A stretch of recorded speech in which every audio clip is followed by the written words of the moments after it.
Nous voici encore, que Dieu vous bénisse. Et nous sommes là, comme promis. Nous avons ce temps de confinement, ce temps de protection vis-à-vis de la situation qui domine dans le monde avec le Covid-19, mais en même temps à cette semaine sainte, la semaine de Pâques. Nous avons beaucoup de choses que nous pouvons partager ensemble. Je voudrais vous saluer, vous tous qui nous rejoignez, de partager avec les autres amis, d'appeler ceux qui doivent nous rejoindre. Souvenez-vous que rappelez-vous que nous avons ces enseignements aussi qui sont diffusés sur YouTube, pour lesquels vous pouvez aussi voir. Et quand vous serez là-bas, ne manquez pas de vous abonner pour que vous puissiez obtenir nos informations lorsque nos vidéos seront mises en place. Je voudrais aller tout droit aujourd'hui, commençant dans la série, une petite série que j'appelle les petites choses qui font la différence. Nous allons constater que dans beaucoup de choses qui sont proposées ces jours par rapport à comment combattre un grand problème, sont des petites choses. Mettre un masque, et laver les mains, et rester en place, et de petites choses qui font la différence. Peut-être nous reviendrons sur toutes ces petites choses qui sont des gestes barrières, mais aussi, je voudrais dire, ce sont des petites choses, malheureusement, qui font beaucoup de dégâts. Aujourd'hui, nous parlons de cette situation de coronavirus qui fait trembler tout le monde, des chefs, des dirigeants, qui fait trembler des riches et des pauvres. C'est en réalité un ennemi invisible, une petite chose, un petit virus pratiquement invisible qui crée tous ces dégâts, ces problèmes, qui amène à un changement même de notre façon de nous comporter. C'est encore pour nous rappeler que les petites choses font la différence. Je prends deux textes de la Bible rapidement et juste pour en quelque sorte introduire cette réalité que nous sommes en train d'aborder maintenant et les mettre dans le contexte aussi de la Pâque. 1 Corinthiens chapitre 5, j'aimerais que nous lisions à partir du verset 6 et les trois versets qui vont suivre, donc 6, 7 et 8. C'est bien à tort que vous vous glorifiez. Ne savez-vous pas qu'un peu de levain fait lever toute la pâte? Faites disparaître le vieux levain afin que vous soyez une pâte nouvelle, puisque vous êtes sans levain, car Christ, notre Pâque, a été immolé.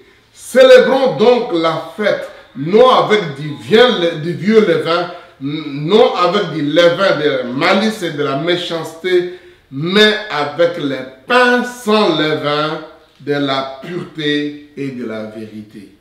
Les petites choses qui font la différence. Ici, on nous dit un peu de levain. Levain, levure, cette petite grain, cette petite composition chimique en fait, qui est un élément de composition qu'on met dans une grande pâte qui va faire un grand pain. Parce qu'un pain avec la farine qui n'a pas de levain sera petit. Mais quand on met le levain, quand on met la levure, elle gonfle. Et effectivement, la situation dans laquelle nous nous retrouvons aujourd'hui nous rappelle pour dire c'est peut-être pas une grande bombe, c'est pas toute une grande nation, c'est pas une grande armée qui secoue le monde. Un petit virus, un petit rien. Nous allons apprendre dans la vie et en fait pendant tous les jours aussi ces petites choses qui peuvent nous aider à nous en sortir, mais aussi apprendre aussi des petites choses qui peuvent créer beaucoup de grands problèmes. Cela me fait penser à une histoire dans la Bible, dans les livres de Nombres, chapitre 21, versets 4 à 9. Voyons une petite chose qui a créé des grands dégâts. Et d'ailleurs, Dieu a proposé aussi un petit geste qui a donné de grandes solutions, qui a résolu les problèmes. Nombre chapitre 21, lisons du verset 4 à 9.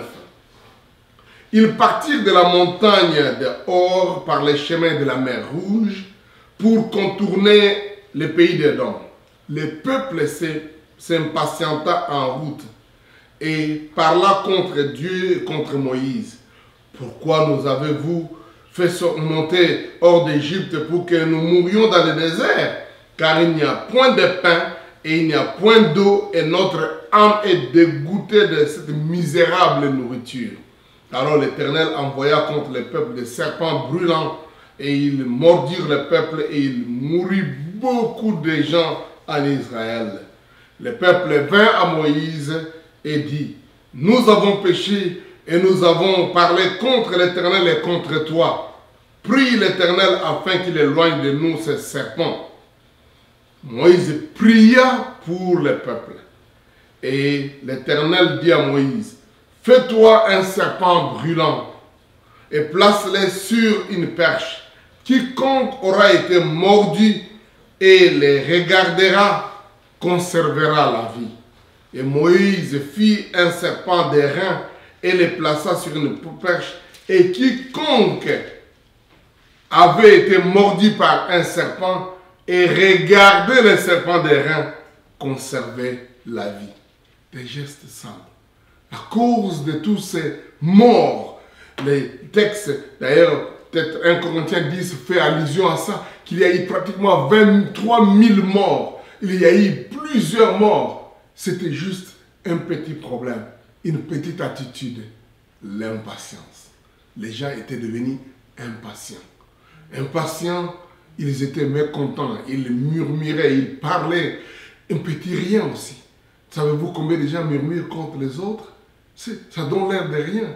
Mais ces petites choses qui font des grands dégâts. L'impatience, être impatient, n'est pas attendre le temps qu'il faut. La Bible nous raconte l'histoire de ce roi Saül qui devait attendre l'arrivée des prophètes, des sacrificateurs, et qui a été impatient. Il a dit, oh, les ennemis vont m'envahir maintenant. Il a voulu offrir les sacrifices rapidement. Et cette impatience lui a coûté la royauté. Il a perdu le pouvoir parce qu'il a été impatient. Et donc nous voyons ici avec Israël qui s'impatiente.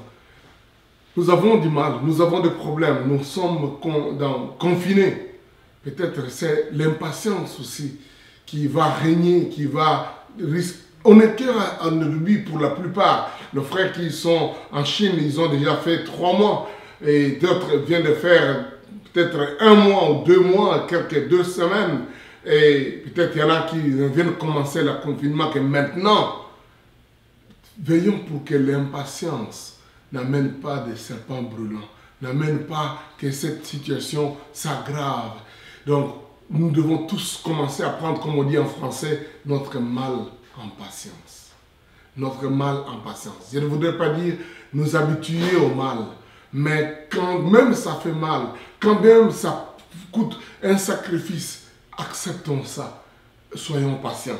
Une autre chose qu'on nous dit ici, comme j'ai dit, ils ont juste parlé, ils ont murmuré. Ce sont de petites choses qui peuvent créer de grands dégâts. Veillons, maintenant qu'on est en famille, on va être avec des parents, des enfants, on vit. Donc, veillons pour que les murmures ne deviennent pas une façon de vivre, à se plaindre de l'autre. La Bible dit, même si vous avez des raisons de vous plaindre de l'autre, aimez-vous les uns les autres. Pardonnez. Les petits gestes de pardon peuvent faire une grande différence. Ici, c'était les petits gestes de prier aussi. La Bible dit, les enfants d'Israël prièrent l'Éternel. Moïse pria. J'ai toujours dit un petit mot des quatre lettres. P-R-I-A. Pria, il pria l'Éternel. Ce petit geste peut faire une grande différence. De prier, de demander au Seigneur d'intervenir. Seigneur, viens à mon secours.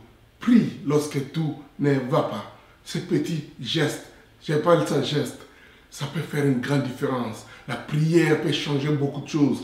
notre petit mot, petit rien, c'est la foi. Croire peut déplacer les montagnes. On a besoin de croire. Ça donne l'air de rien.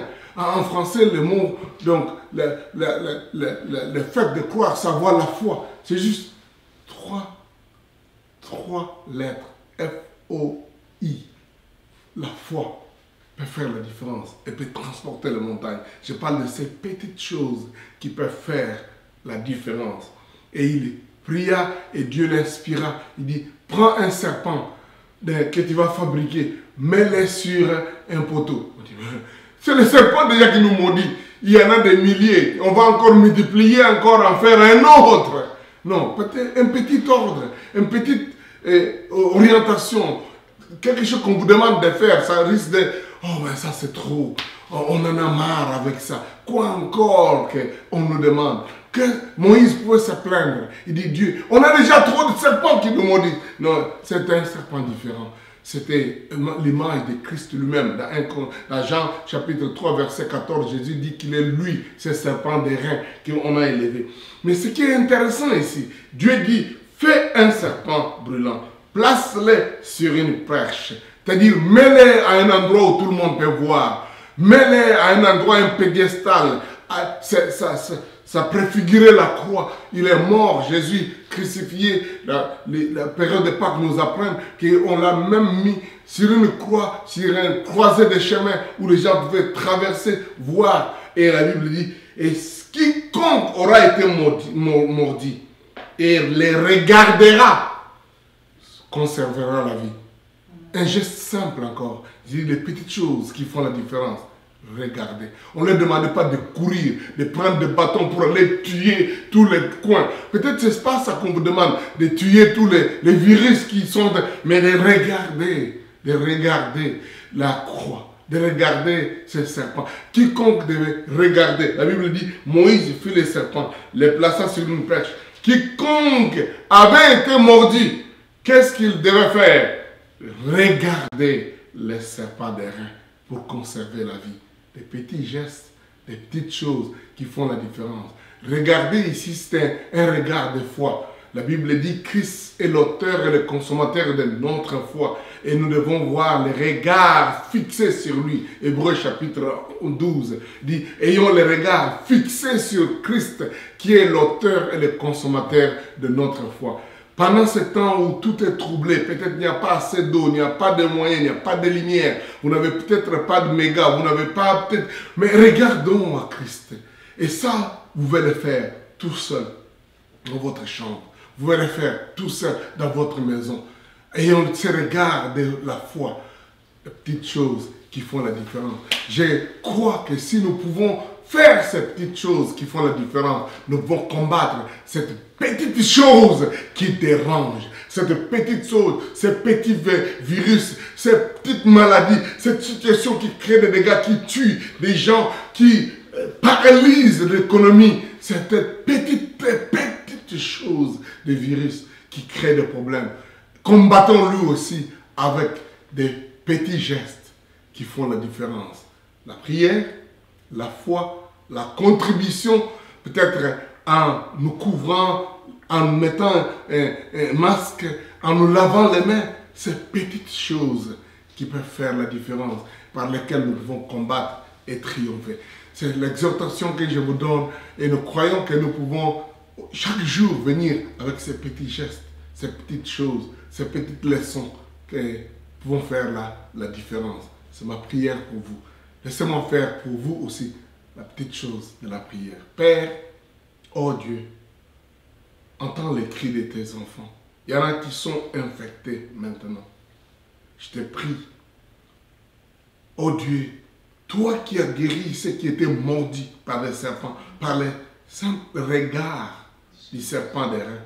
Voilà qui, par la foi, oh Dieu, je viens avec eux vers toi, Christ mort à la croix. Guéris-les, Seigneur. Délivre de l'infection, Seigneur. En mourant à la croix, tu as dépouillé les dominations, tu as dépouillé les principautés, les démons, les puissances des ténèbres. Combien ces démons, ces virus aussi, Seigneur, nous les tuons, nous les détruisons par l'œuvre semble être petite de la croix. Merci Seigneur pour la victoire qui se trouve dans la croix. Au nom de Jésus. Amen. Que Dieu vous bénisse. Comme promis, on sera encore là demain. Partagez ces petits simples. Peut-être pour toi, c'est un petit clic de partager avec quelqu'un. Ce petit geste de partager avec quelqu'un peut faire aussi la différence. Peut remonter quelqu'un qui est commencé à devenir impatient. Et Dieu va les secourir. Jeudi, on vient avec notre petit geste de la Sainte Seine. Ce sera des petits gestes simples. Avec votre petit pain et peut-être un peu de sucré. Quelque chose de la grenadine. Mais je peux vous dire, ça fera la différence. Et ça vous fera du bien. Ça nous libère de beaucoup de choses. Que Dieu vous bénisse. Merci pour votre petit geste aussi d'aller souscrire sur notre, vous abonner sur notre chaîne de YouTube. Et peut-être ça peut faire aussi une grande différence. Que Dieu vous bénisse. À la prochaine.